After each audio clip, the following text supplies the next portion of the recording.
The University of Louisville empowers students with over 50 fully online degrees and certificates in areas like business, public health, social work, engineering, and more. Flexible coursework allows time to focus on all of life's priorities. Learn more at louisville.edu/online.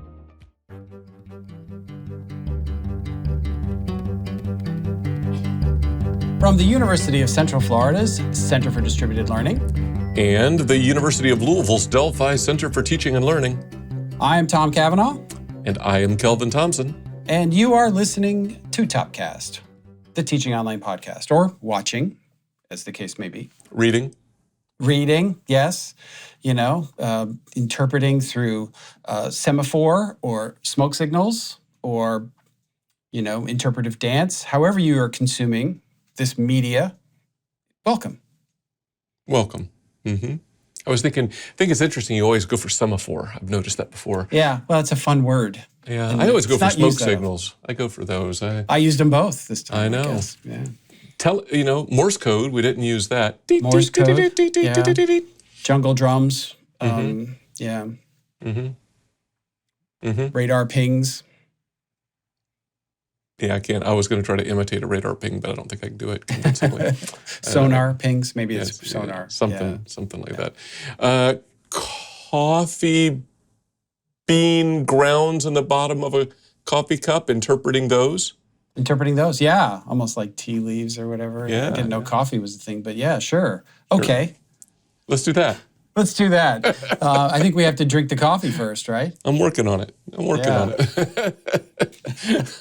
You got a beverage over there, Dr. Kelvin? Just one of my usuals, which is the San Francisco Bay hazelnut. Non-thematic, but much enjoyable. I have a cup of Einstein Brothers coffee in my hand. I mustache you what you think of my, because there's a mustache on the thing, which I guess you have to kind of, I don't know. Right. Yeah.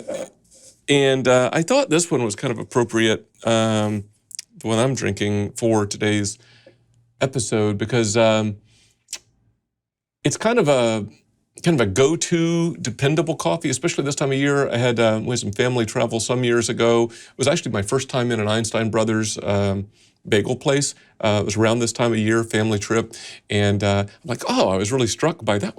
They had like a special blend that time of year. Like, I like that. And then I went looking for it like every time of year, afterwards. So this time of year, I always think of Einstein Brothers coffee because it's kind of a go-to, and it's dependable, and it's a positive thing this time of year. So I thought it's tasty, and perhaps you might find a connection that I intended in bringing it up for today's episode topic.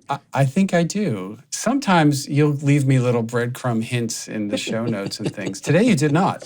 So so this is all on me. Yes.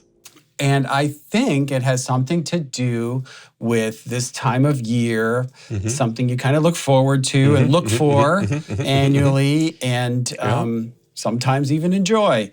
Sometimes even enjoy. That's right. I'm a big Einstein Brothers fan, just the coffee and the food and all of it. We have two of them on campus here at UCF. But yes, I don't think we're talking about schmears, but we are talking about some annual reoccurring stuff. Yeah, that's exactly right. That was the connection that I was hoping for, and indeed, we're going to have a conversation around some of the insights gleaned from the recent Chloe 8 report, which is subtitled "Student Demand Moves Higher Ed Toward a Multimodal Future." Longtime Topcast listeners might remember that we've discussed Chloe reports a couple times in the past. I think maybe only twice. Chloe 7 last year. It was in episode number 123, Hybridity Predicted and More from Chloe 7. And we based episode 93 around Chloe 6. And we'll include links to those past episodes with all the show note links if you want to take a look at them. Yeah, it's a great annual checkpoint for like how are we doing in the online education space? What's changing? What's evolving? What's staying the same? What's getting more? What's getting less? All of that. The last couple of years were sort of interesting because of the anomaly of the pandemic that was so reliant on online learning. It's probably worth kind of saying what Chloe stands for. So if you're not familiar, it's CHLOE, but it's an acronym. It's the changing landscape of online education. Began in 2017, but I think it's sort of the successor of the old Babson studies that were done annually by Jeff Seaman and others.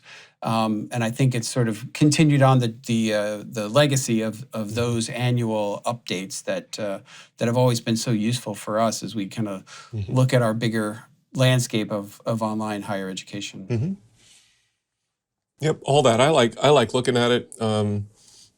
It's thoughtful.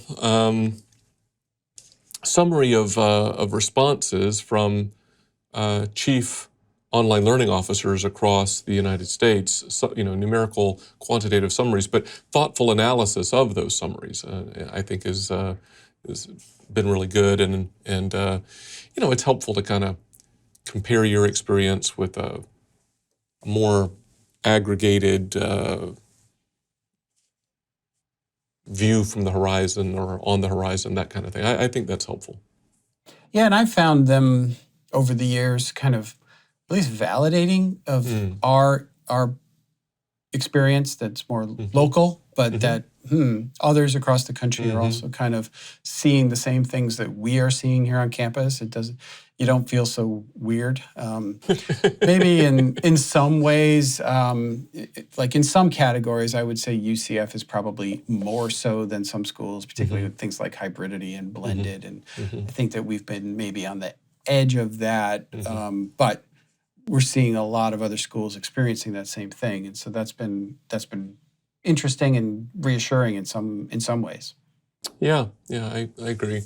I don't mind saying that in this particular one of the things that I don't know, I'm going to sound like Johnny One Note here, right? But I because maybe you see what you're looking for or something. But one of my takeaways was that, which is I don't think an intended takeaway from this report, was that terminology is still a problem in our field.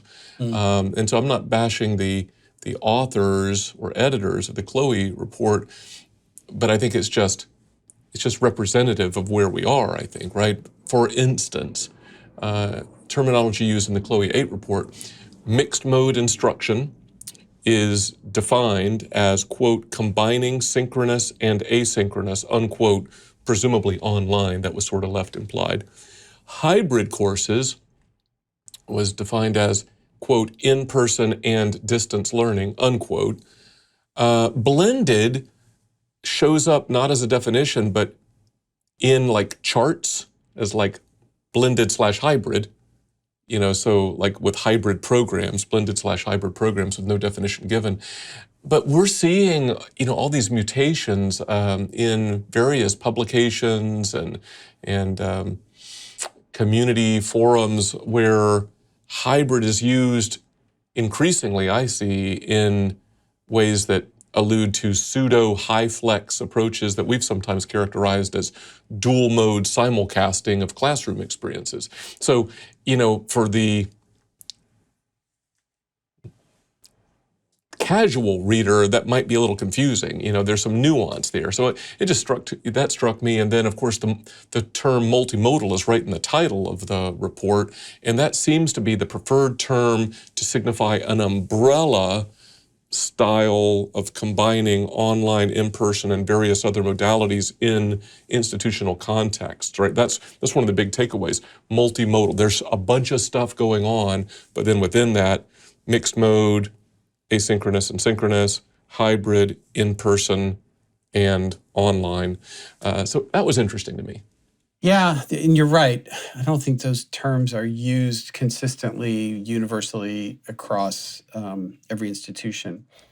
And I often, like we use the term mixed mode here to indicate blended courses, courses that combine distance learning and synchronous classroom instruction. But the online portion could be either synchronous or asynchronous. And we don't necessarily have a lot of like definition around proportions of each modality. And then I've heard people talk about blended learning, meaning blended programs. Some of the courses are online, some of them are face-to-face, and you can kind of pick and choose. Well, that's different than a blended course, because you may not have a blended course in a blended program, right? And then, as you said, hybrid and high flex there's some conflation going on there too. So when people are answering some of these questions, so it's almost like, well, are we all talking about the same thing? It's a good question. Yeah, maybe a shout out here to our friend of the podcast and past guest, Dr. Nicole Johnson. She has a fairly new report out from WCET that she was the lead author on. It was called What to Do When the Modality of a Learning Experience is Unclear, Guidelines for Creating Multidimensional Learning Experiences. And we'll put a link in the show notes for that. Cool. Well, you mentioned sort of the annual check-in nature of Chloe, and I will say that I find it useful because it is sort of a reliable benchmark that does build from year to year, and I think it can be used in having conversations on campus, especially with potentially leadership who may or may not be skeptical of what's happening in the online space. It's like, well, look at the percentage of students that are taking at least one online class or that are taking mixture or whatever the metric is. This is a reliable source that is recognized and you can cite it.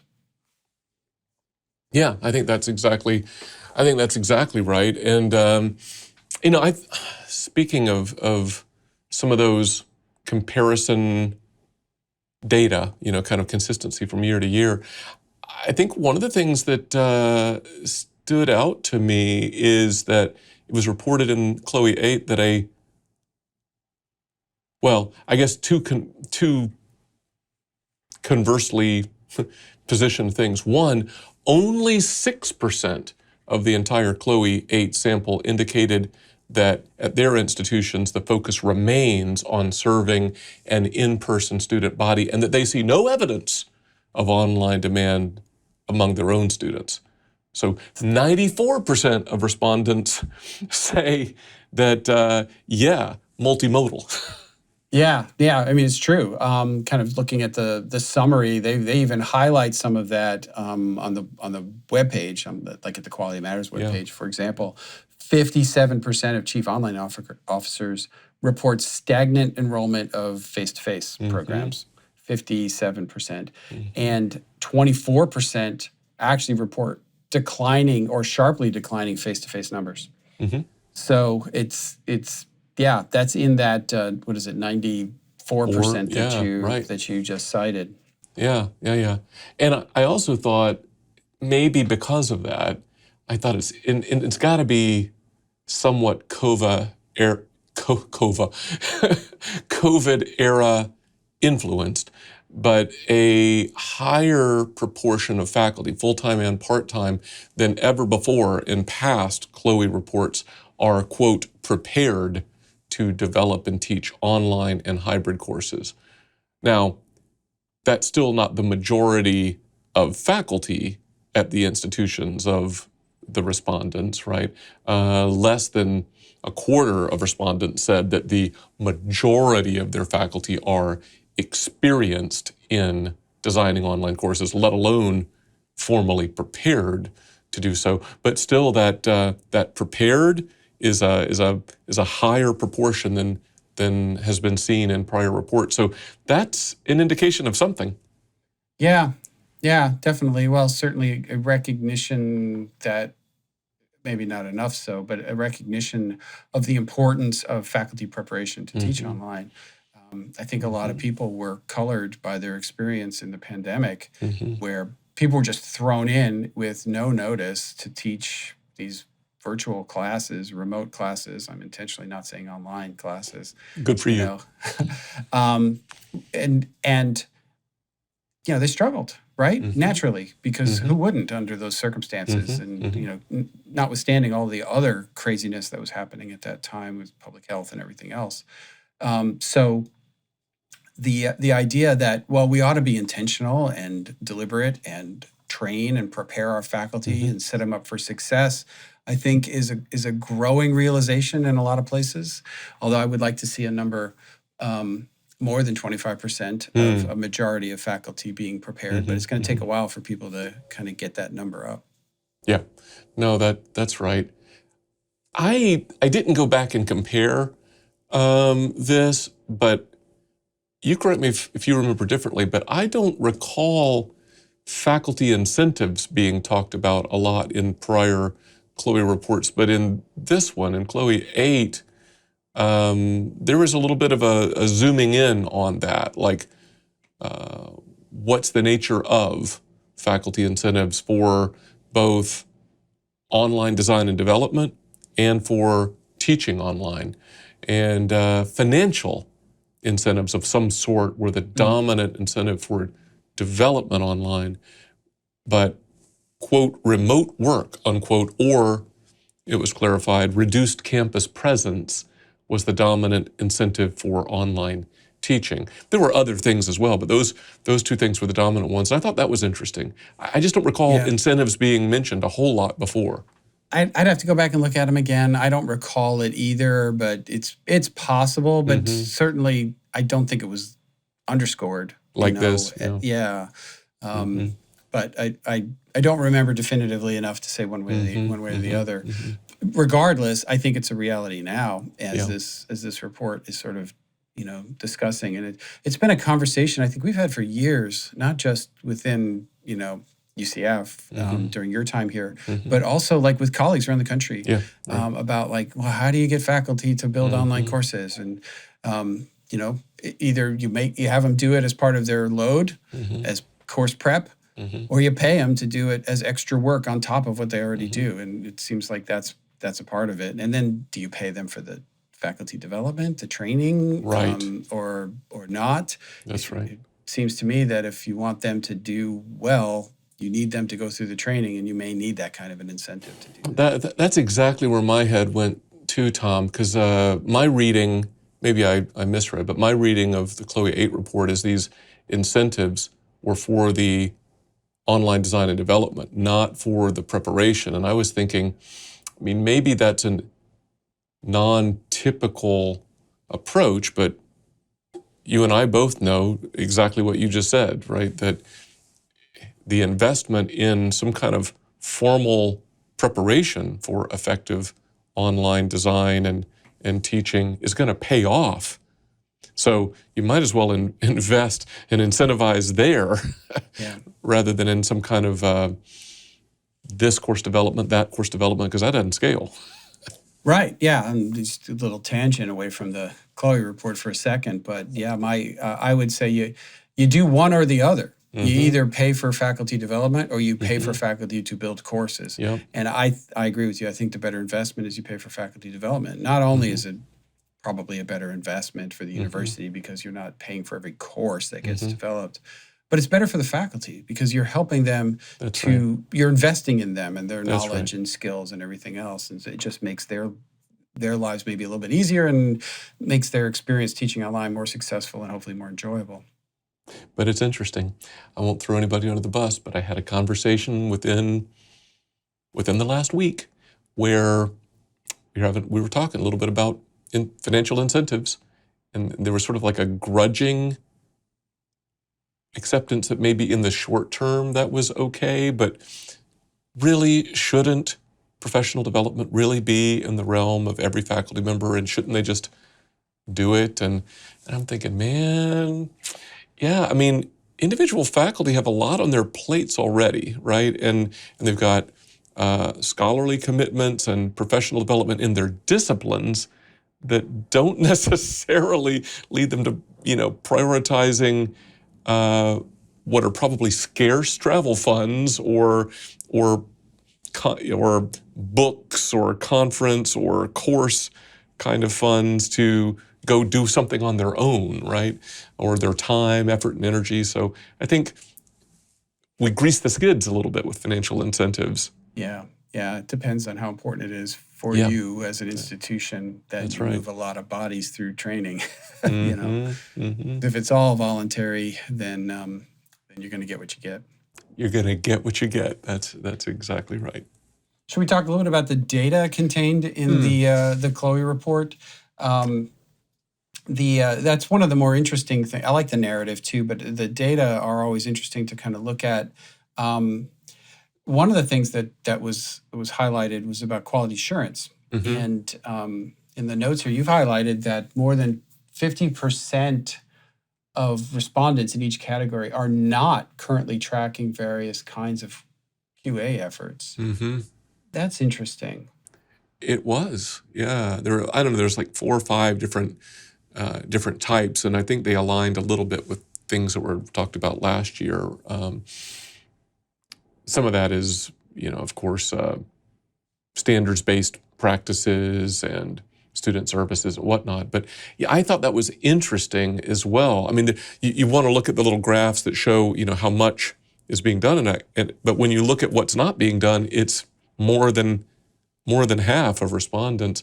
But I was fascinated by the reason given for why that is, which the authors summarized as lack of institutional interest in the data around quality assurance or infrastructure for the data gathering and analyzing and reporting, as well as the absence of capable staff.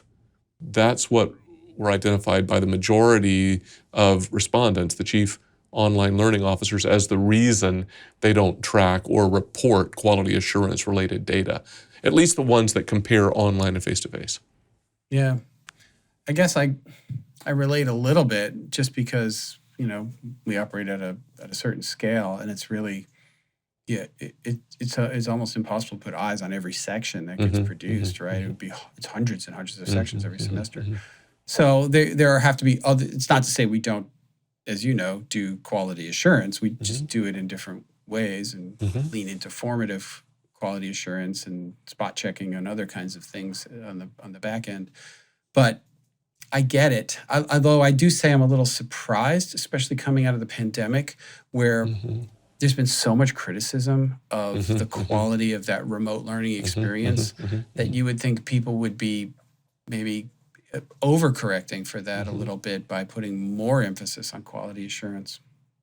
Yeah, that's right. And in some of those, just I guess to be clear for our listeners, some of those QA dimensions were even around like institutional data that are leveraged for this purpose, that are sort of counterpoised, right, with our more close to home online learning support efforts, like final course grade comparisons and end of term student evaluations. That was the biggest chunk, as I recall, end of term student evaluations. That was the biggest chunk that respondents said, yeah, we don't have those data.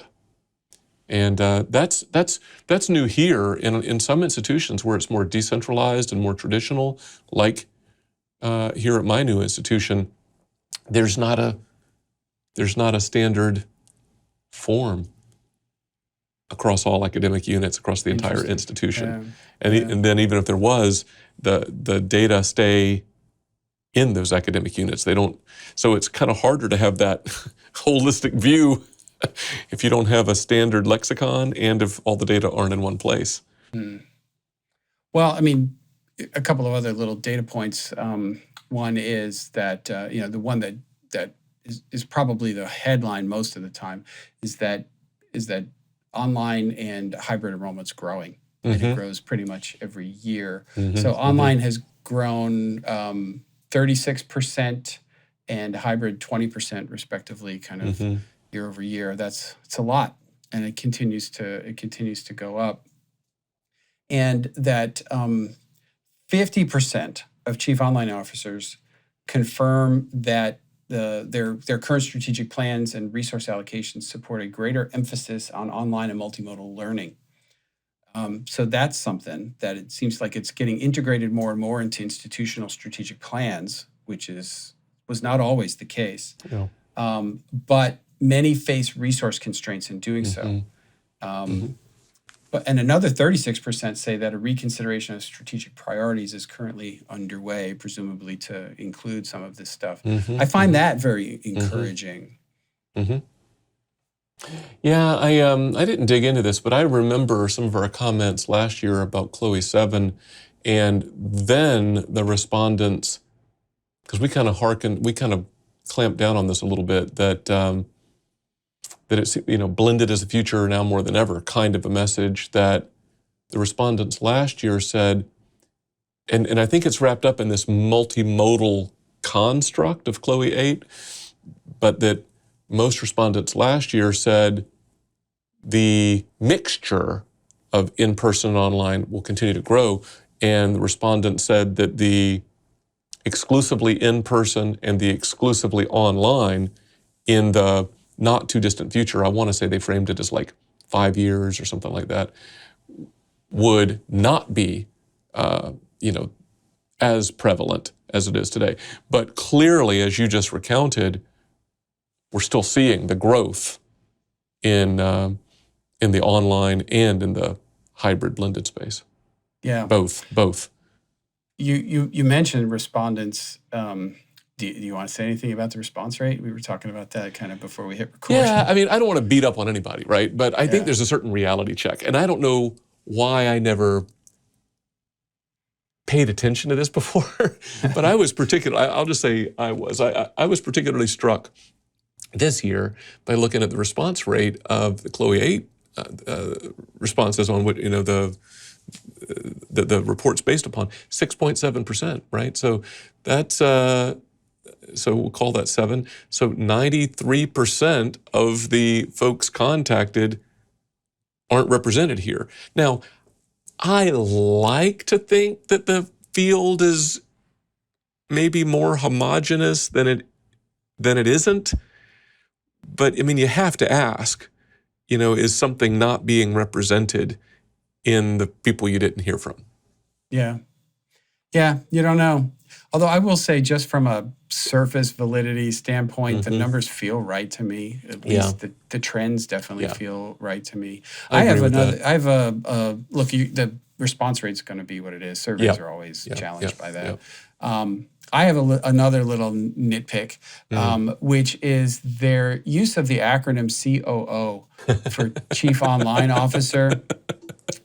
Because I came out of industry, and COO is Chief Operating Officer. Yes. And in fact, there are institutions that have Chief Operating Officers now too. Right. It's rarer, but within but sometimes that's a title that the CFO gets at an institution. So I just think calling the Chief Online Learning Officer, which is some places called a COLO, as the COO is just creating confusion unnecessarily. So I don't know if I have any influence, and maybe I will. I will make that suggestion. But for anybody who's might be listening, who's involved, just FYI, that's a thing. There you go. Tom's coming for you. Maybe I know we need to wrap up, but one last thing for me that I thought was really interesting is with all the quality assurance stuff, there were the practices of quality assurance, but then I don't remember this ever being addressed before. I thought it was fascinating. The idea of like closing the loop with stakeholders on what you're doing and what you're finding with regard to quality assurance, especially students. That was interesting. Like the doing of quality assurance practices would be, in excess of 50%. Respondents are like, oh yeah, we're doing lots of good stuff. But when it comes down to communicating, we'll say with students, it's like somewhere between 11 and 32% of respondents say, yeah, we tell people how that turned out. And then I thought this was fascinating. Somebody was thinking, and then the last final step is like, and do you use that as like a recruiting message? Like, our stuff's really good. here's what the data say about how good our stuff is. And like very, very, very, very few people do that. I thought, well, that's a nice light shined into a dark corner. Yeah, and it's one way for some institutions to rise above who may not have like huge brand recognition or, you know, $100 million a year in marketing or whatever, to kind of at least communicate their value and what they have to offer, to lean into that as opposed to just, you know, our football team won X or whatever. Right. That's right. Well, sir, shall I try to put this plane on the runway? You should. So, by way of summary, we might say that comparing our individual institutional experiences with those of a larger group of colleagues helps us avoid becoming myopic. And the Chloe Report is an important part of continuing to raise our gaze as we seek to do what's best for our institution's students, faculty, and communities. How's that? That sounds great. Awesome. Well, thank you for reminding me of the goodness of Einstein Bagels coffee, Kelvin. So until next time, for Topcast, I'm Tom. I'm Kelvin. See ya.